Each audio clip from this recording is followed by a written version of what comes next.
This is the Big Friendly Swim podcast. I'm Ahmed, and I'm the big and friendly host. And if you just go ahead and introduce yourself and tell people who you are and give them an idea of where you are in the swimming world. Hi, so my name is Rebecca Mezher. I'm from Lebanon and I'm currently living in the US. I came to swim for Virginia Tech and um, I'm 21 years old. So, Rebecca, you've represented Lebanon internationally a few times now, and Yeah. it's something I've always been curious about with like the US has trials, Australia has trials, all these big swimming countries, they typically have some form of a trials before like a world championships or a junior worlds or world university games.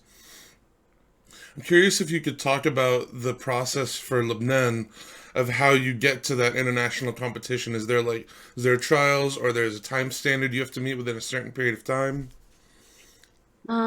So for Lebanon, it works a bit differently because we're a smaller country, so we're not as fast to reach to have like the time standards. Um, Usually for competitions like World Championships, we go under universality where they send two guys and two girls.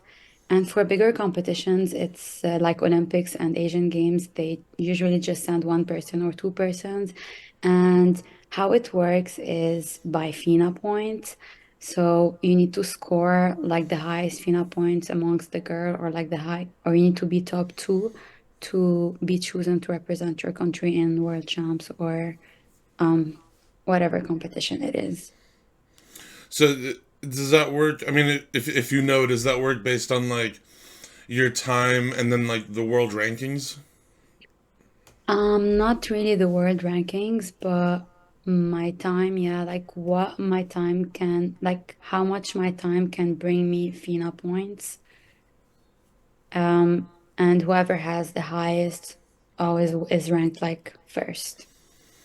And that must be almost a little bit of a confusing process because a couple of weeks ago I interviewed another international swimmer named Dune Coetzee, and she was telling me about their process is pretty similar, where they've got a big enough swimming community there that they've got a trials, but then they also have some people who are just invited to go or invited to, hey, come swim this and see if you go fast enough time to swim at the Olympics or this international competition.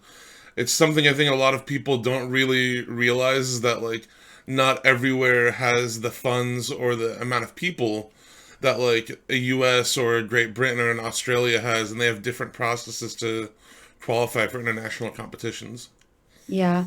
Um, so basically, to be able to qualify, there's like just one criteria where you should swim in a FINA approved event or a USA swimming event. And you should pay for those trips. And whenever you qualify or you're ranked like first or second, they pay you the ticket to represent your country in Worlds or wherever. Oh, But that's it's, interesting. So you have to fund yourself to get the opportunity to qualify. yeah. And usually usually they don't count the meets in Lebanon because anyway, we just race like two, three times per year. We don't really have meets or so many competitions. So talk to me about competing for Lebanon on a personal level, and what it meant for you, what it means for you. Because at least from everything I can find, you're listed as the Lebanese national record holder in the 100 free, and then on a few relays as well. Yeah. So being a Lebanon national record holder means a lot for me, especially given the current situation in Lebanon. I'm always like committed to doing my best to represent this country, and I will always try to do my best to elevate its reputation. Yeah. It I think it comes as a point of pride for a lot of swimmers from a country that isn't typically known for swimming to be a national record holder for that country.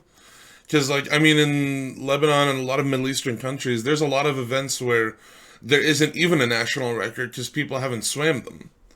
So just to be able to be on that list and be like almost a trailblazer for like young kids who are like, I want to be a national record holder. I want to have my name on this board next to my country's flag. It's a little bit of an underrated thing that I think people don't appreciate enough.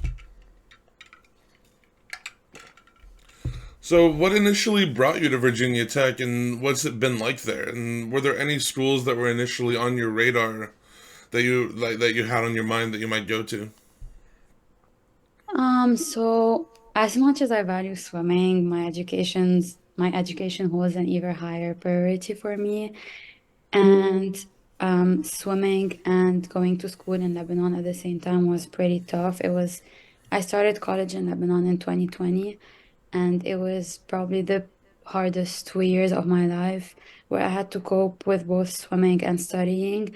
Um, we didn't have like athletes didn't never have enough support and attention from the school, and even like our coaches don't really get the stress we have from school.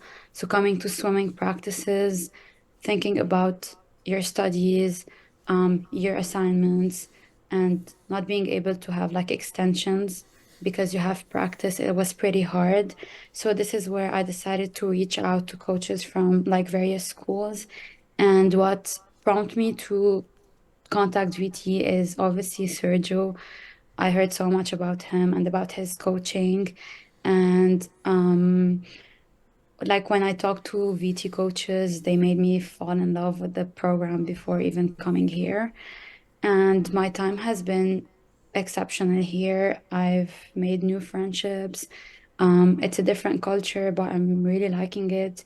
And I've never experienced like I was always hated in the team. Like I grew up in a team where I was kind of hated for swimming faster than other people. Um, so I never experienced like cheering or support or caring from teammates. So here at Tech, it's genuinely different, and everybody cares about each other's success and strives for each other's best. You know, I think it's something that like the U.S. college system, as flawed of a system as it is, it has a lot of benefits, and that being one of them is like you really create this family environment of people who care about you and want to see you succeed, and it's like you basically have no choice but to become really good friends with these people because you're gonna see them every single day. So, talk about your experience competing for Lebanon on a junior level and on a senior level. And when was the first time you made that jump from a junior world championships to like this summer at the World University Games? So competing on a junior and senior level is pretty different because when you're younger, you compete against people in your age group. And I was most of the time able to like secure podium positions or like prizes at international levels and events. However, in senior competitions, you face like opponents with more experience. You're racing like older people, including world champions. So this demands a different mentality, of course, a different mindset where self-belief is crucial, and you must focus on your performance without caring or comparing yourself to others. Yeah. It like there's definitely a big like jump from a junior to senior level because like at least at World University Games this summer, there was a number of people there who were had just finished up World Championships and had won like multiple gold medals. So it's like Yeah. it's a completely different ballpark. Speaking of World University Games, can you talk about your experience competing there and like what you learned from that meet, and if any of that has applied to your current collegiate season?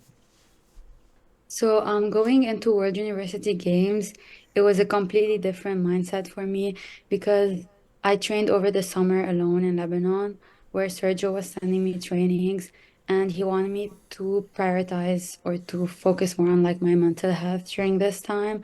and we weren't training a lot. I was just swimming 5 to 6 times per week, whereas here we swim like 9 times. Um, Despite this, I was still able to swim two personal bests in the 100 fly and the 50 free. And it has been like the best experience of my life. The people, the village, the activities there. And I learned so much. Like, I learned that racing is not just about how fast you can swim, but also mostly about like the experience itself that you can learn. So you talk about training in Lebanon, and this is a question I was thinking about earlier. When you were training there in 2020, besides the difficulties on a just a pool funding level and on a personal level while trying to navigate swimming and school at the same time, how did COVID mix into things in Lebanon? How did it affect like that whole everything that you were dealing with already? Yeah, it was pretty tough. I had to stop swimming for I basically we worked so much outside the pool. I had the coach coming to my house, like my lift coach coming to my house 4 or 5 times per week. And we're doing so much like aerobic stuff. I went back to the pool in like pretty good shape 2 months, 3 months later. And pools were closing every 2, 3 weeks for 2, 3 months. And I was so tired of it. It was pretty tough. Like being out of shape and then trying to do everything to go back in shape and then not being able to race, not being able to travel to race. So I decided to quit swimming. I wasn't any more motivated to continue. And school was pretty hard, obviously. So it was already hard to cope with both together, to balance both together. So when I decided to apply again to the US, this is where I started to swim again and it worked out. You know, I think especially Sergio's done a great job of having like international excellence within his program. Like a few years ago, having Anthony Ivanov was a finalist at NCAA's, and I mean like this past year, Yusuf Ramadan won the 100 fly. So like it's been a lot of success for Virginia Tech in terms of like international athletes that have been there and athletes from the U.S. But it's one of those programs that's kind of flown under the radar of like, hey, we're a top 10 swimming school too. Yeah. So my last question for you is just talking about some of your goals you've got this coming year and after your college career is over. And I know this can be like a very personal thing or a private thing, so only share like as much as you're willing to, even if that means like sharing nothing. Um, so um coming into Virginia Tech, I was never told that I was never gonna be eligible to, not never, but like I wasn't gonna be eligible to race at least the first few months because they couldn't transfer enough credits from my old college to here. So I have this missing credits on my record, and I needed to work so much on myself and take extra credits during the summer, and now I'm taking even like winter classes, and I had to take like more classes during spring to make my eligibility work because obviously the best part about college swimming is racing, and I'm so like eagerly like waiting for it, and hopefully I'm gonna start racing with the team in 2 weeks, and I'm looking forward for it. That's exciting, especially like, is this gonna be your first time racing with the team since you've been at? Yeah. That's exciting. That's like perfect time leading right up to conference championships. Like that's exciting. I'm excited for you to get to do that. Thank So you. Rebecca, shukran, thank you so much for being here. The Thank last you. thing that I've got before we leave things off is just I always give time at the end of each interview for the person I'm talking to basically have the floor and just say whatever they want. So it could be promoting something or just I had a college coach just promote his favorite football team. So it's literally just your time to say whatever you want. Um, Maybe I would just first say thank you to my VT coaches for giving me like the opportunity to be here today. Um, it's probably the best thing that I've experienced so far during my swimming career. And something I'd like to share also is to always find joy in what you do and find happiness within it. And something I learned from here and something the coaches work on telling us all the time is to not be too harsh on ourselves and to always prioritize our like what our it's always important to know what our body needs or wants and to respect our body and our mental health and provide them with the with enough rest when it's necessary. It's something that like Sergio has done and his whole coaching staff has done very well. And they've had a number of athletes come up who've trained under him. And I believe, if I'm not mistaken, he used to coach for the Bowl School Sharks in Yeah. Florida before Virginia Tech. So Yeah. he's been working with high level athletes. I mean, there's a number of Olympians from the U.S. and international have come out of that club program. So he's had a lot of experience, and he can probably lead his new coaches very well to like create an atmosphere where rest is prioritized, mental health is prioritized. Like I've seen his Instagram, he seems like a funny guy.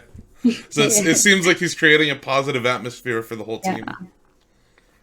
Yeah, and which we didn't have in Lebanon. So I'm really thankful to be here. That's awesome, Rebecca. I'm so excited to see you make your debut for Virginia Tech in a few weeks, hopefully. Thank you for having me. Thanks for being on. You have a great rest of your day.